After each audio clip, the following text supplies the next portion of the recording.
Hello, welcome back. Art of Cycling, I'm Greg. That's the guy. Wish I could paint that fast. And appreciate you all stopping in, starting a new painting for the new year. This is a painting I've been thinking about for a long time. And it's part of the series that I started 2021 probably, about looking at paintings of art history and seeing what they inspire in a contemporary image. And I've been trying to deduce how, or trying to figure out how to get a handle on Déjeuner sur la Grasse, a very famous Monet painting that has been spoofed, mimicked, paid homage to, so much that it became difficult to find how to get about it. And oh my God, I think I just thought of another painting. well, well. Oh, that's just so. Anyway, sorry. So I went back, and thinking about it. And there was this incident when Bridget and I first started dating, and our friend Bean Garby was with us, and it was a hot summer day down on the rocks in the James River, and we had been partying the night before. Well, some of us had. Bridget never did drink. And we didn't feel great, so we went out and thought, well, let's go, hot day, sit out in the rocks, get the cool river. And then Wolfgang showed up, butt naked. Bean's reaction was perfect, and that's sort of where this started with that hand gesture. So I kind of noticed I sort of painted that upright hand like, oh no, no, no, no, I think is exactly what she said. So this is, going back and not only plucking from art history, but plucking from my own history probably over 45 years ago. And finding that story, and I was so pleased that I found the way into this painting, Déjeuner sur la Grasse. Look it up, because I did not include in the video the image of this painting. But it's, translation is lunch on the grass. And the painting is bizarre because it's two fully clothed Victorian or pre-Victorian men, 1880s, and two completely nude women. And, while I was thinking about this, I was toying with the idea, do I just flip the script, fully clothed men and women, naked men, like literally gender reversal. And it just, nothing felt genuine. And that's all of my paintings are about real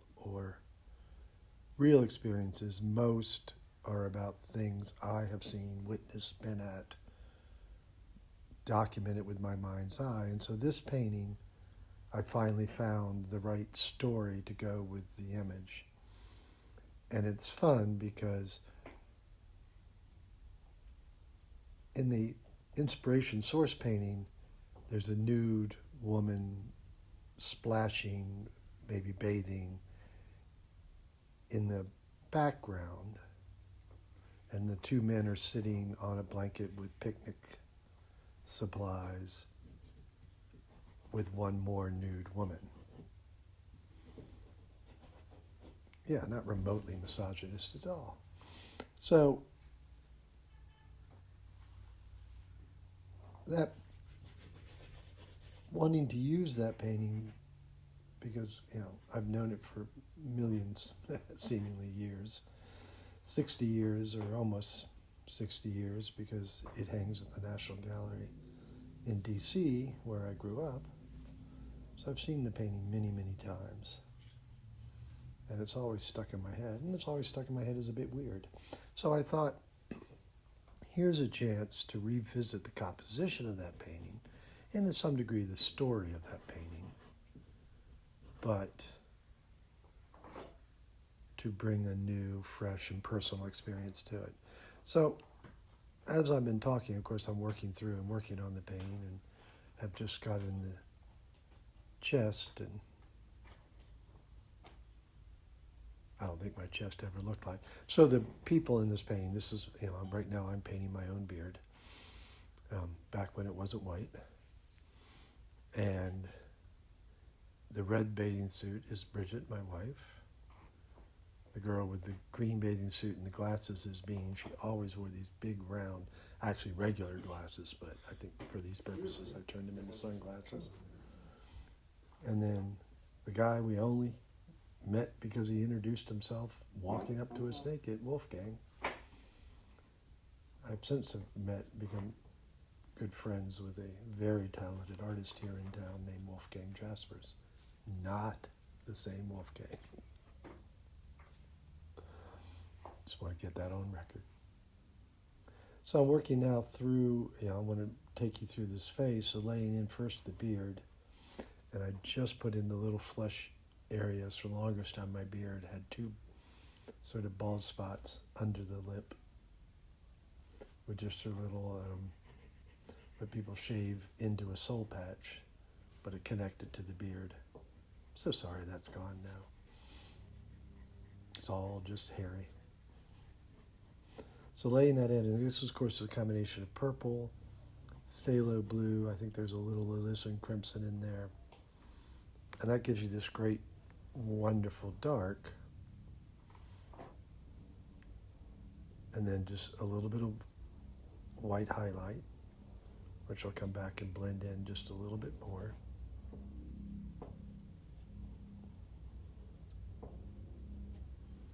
And then trying to get the shape. I also had this little spot where the beard didn't quite join, which also looked good, I thought. So again, just a little bit of that highlight, the phthalo blue, some of the dioxazine purple, and going up across the cheekbone and up into the sideburn. Here I'm laying in the neck and where the neck joins the shoulder. So all that's in shadow. So that's a little bit more alizarin crimson. Giving myself a notation on where the ear is. Come back in with some of the white. Blend that in to get the shadow. So you can see the value of the shadow area, which is the blues and purples, is not much different than the value area of the chest, sunstruck, and that's the oranges and whites.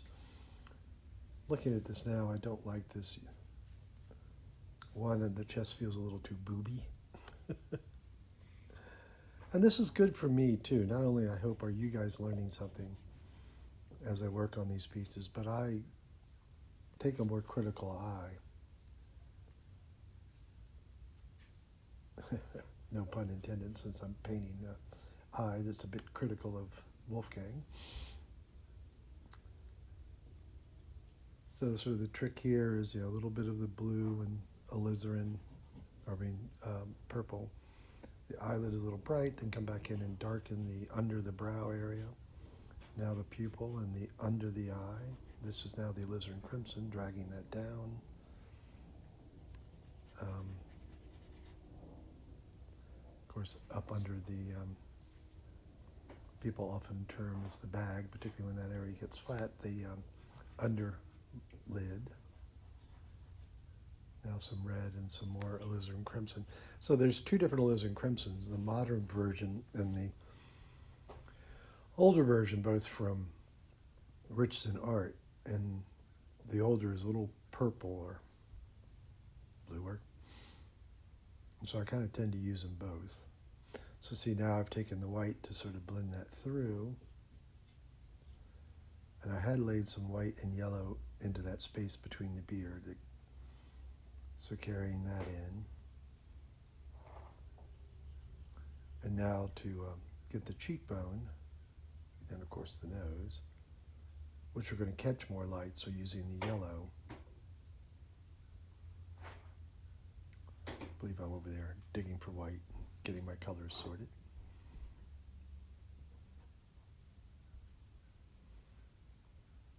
So a bit of red and orange. Now taking the white to sort of blend that all together. And not in this video, but in the next, I will, give you a close look of that face.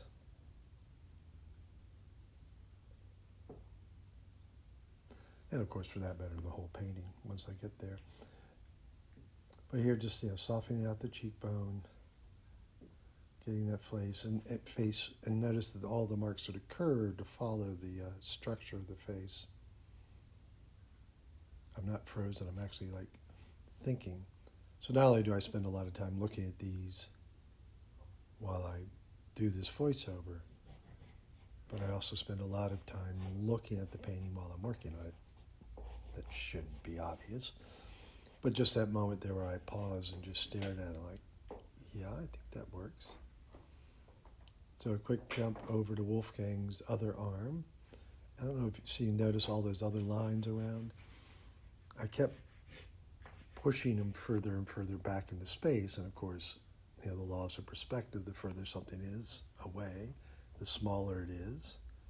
So therefore I kept shrinking Wolfgang down to get him, because the part of the story is he's not part of this gathering on the beach, on the rocks. He just showed up. Uninvited and unclothed. And he wasn't, God knows where his clothes were. But I will say he was, once we clearly rebuffed him, he did leave. It didn't become a problem.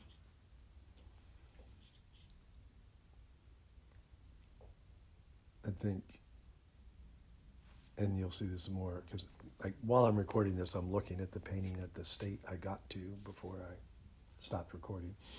And my expression is this going to be a problem?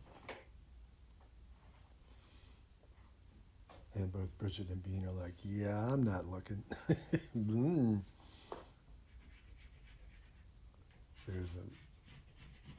So I've been trying to figure out, and I still haven't solved it in my mind yet. So you can see now I'm taking some of the alizarin crimson to draw the, sort of lay in the area where we change from rock to the water that Wolfgang is in, then we'll go back onto rock again, and the river, the rapids are rushing by. I haven't solved what color the stones are.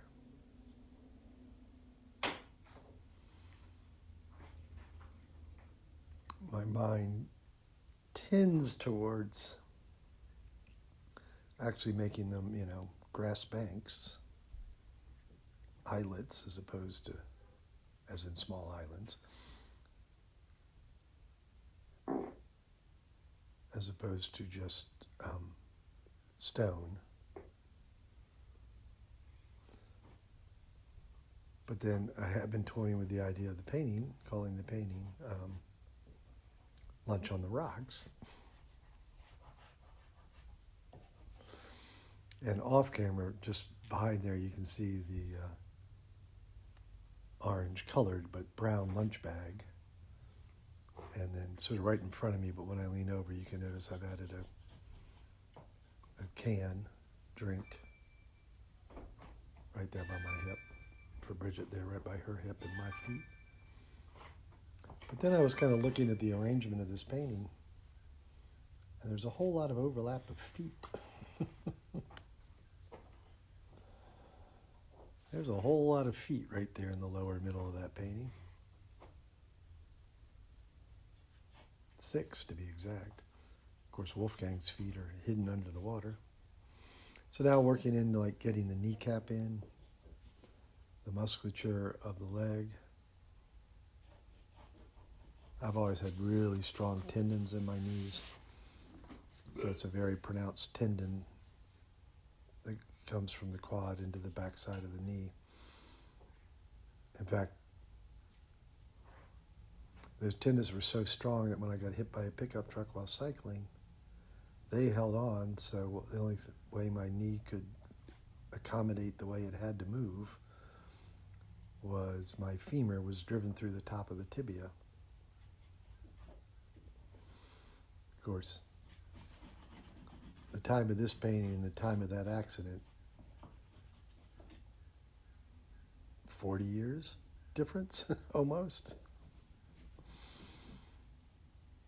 But by the time I was painting this, I had already been hit by cars while cycling. So, it is what it is.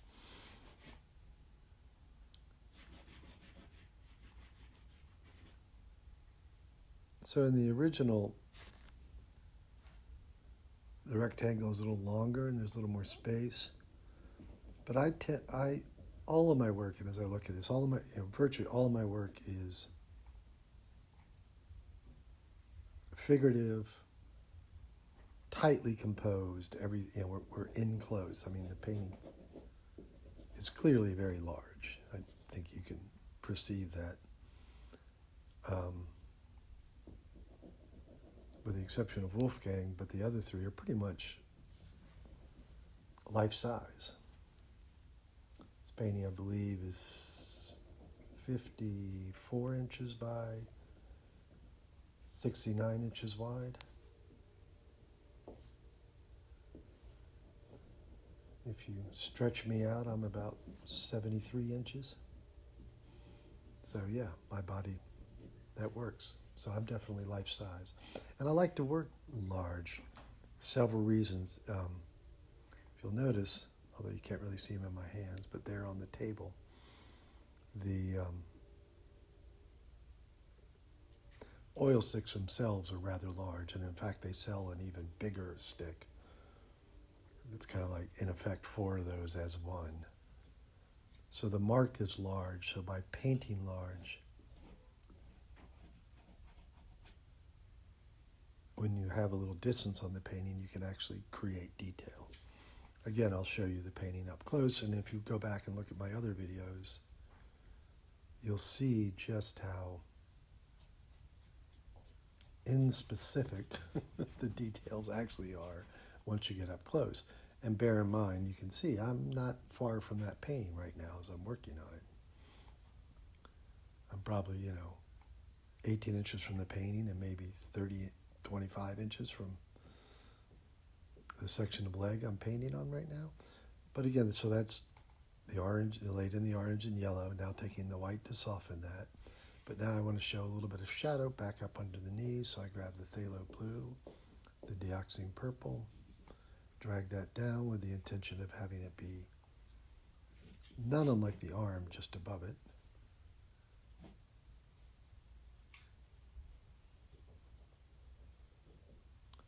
So in this little section, actually,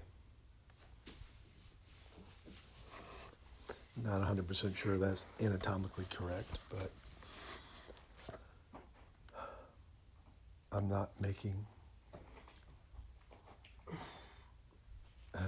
paintings for anatomy, for orthopedists to use to figure out where the bones are.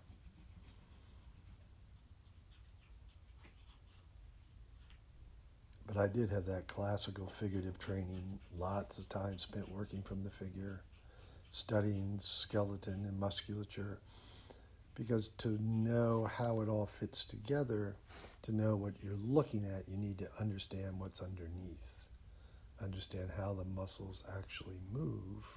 What is that going to be? I wonder what that little gesture was. I think I made it. That's, I think, the moment where I thought about doing grass. And part of that debate is, so here now, thinking about this rock, no, that's not the decision, because at this point I'm still using the red, although as an underpainting that will be fine either way. It's quite common in underpaintings to use the complementary color of what you intend the final layer of color to be.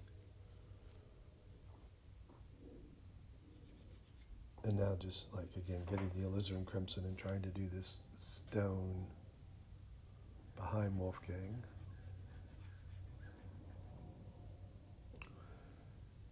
Now once this painting is finished,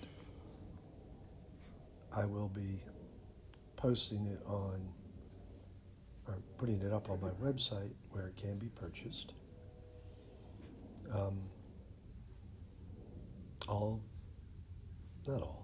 for a lot of my work that is still for sale, and some that isn't, you can see at my website, greigleach.com, and while I think there's a link in the bio, it is greigleach.com. Plus, of course, as is required these days, I'm on social media where you can pop in and see what I'm working on.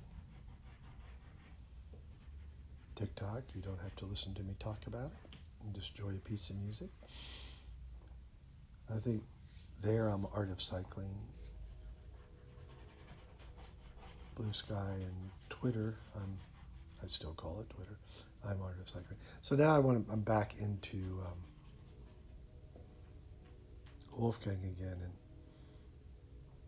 I'm intentionally using this red to sort of imply sunburn and just the beatiness of this naked German in the southern sunlight.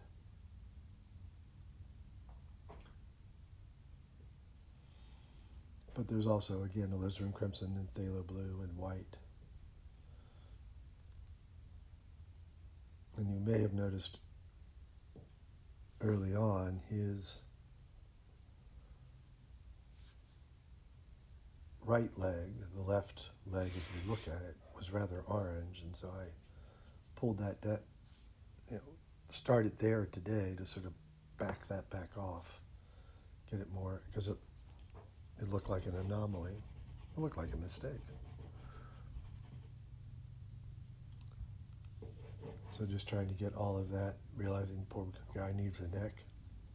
Not that I'm altogether sure he had one. But this gives him a little more forward-leaning look, perhaps making him even a little more invasive.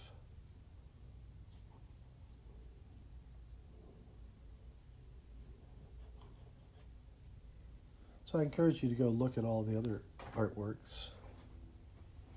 And of course, I also encourage you to tell me what you think. As I say, I'm toying around with titles. I do defer to Bridget, the girl in the red bikini, on her titles. But right now, like I say, the working titles are either Lunch on the Rocks or Wanting to Play Footsie, or something along the lines of footsie. I haven't, since that just occurred to me while I was looking at this today. Just the fact that all these feet have piled up in one place. So getting the shadow that his head would cast onto his neck and his upper chest.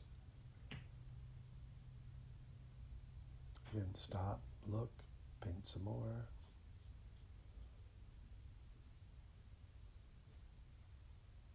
Stop and look. Did that work?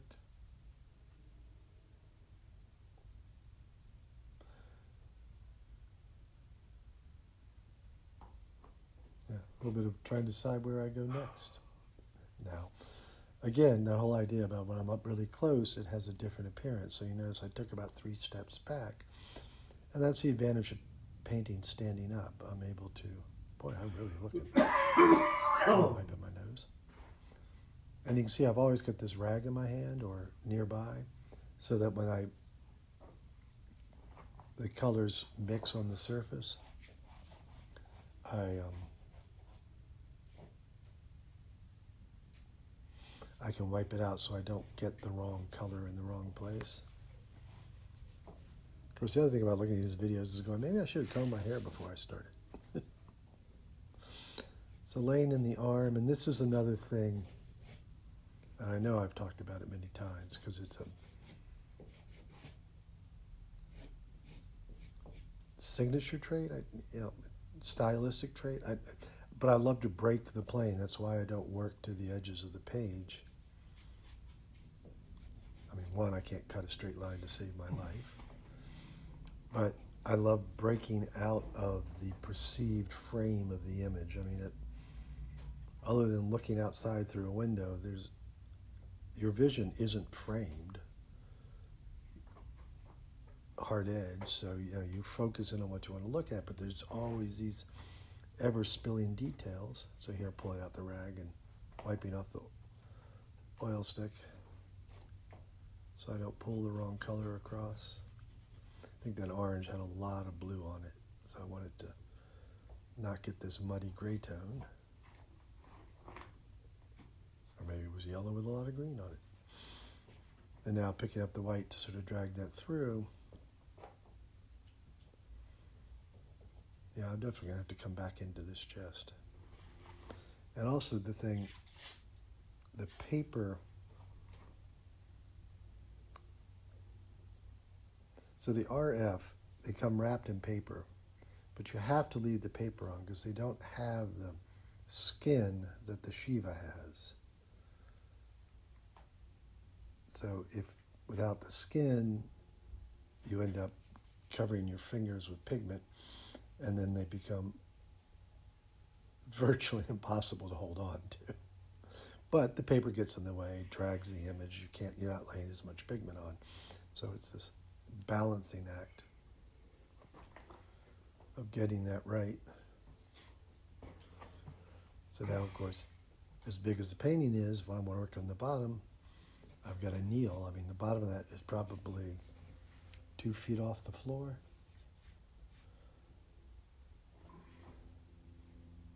And of course, I set myself a problem here as these fingers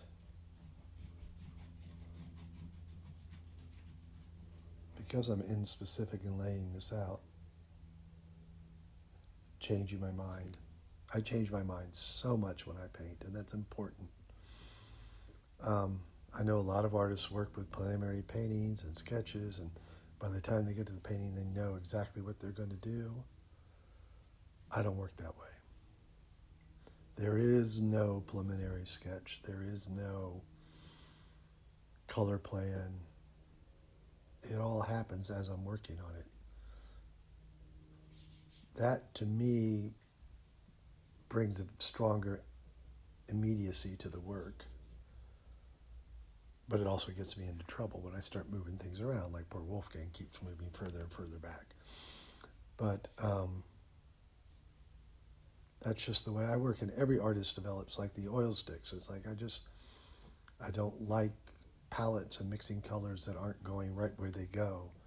So everything happens right on the surface, and that's the same way I approach creating the composition. And the color palette, everything happens right on the surface. So that's a methodology. It's the methodology that works for me, and I'm not meaning to suggest or imply that it would work for you.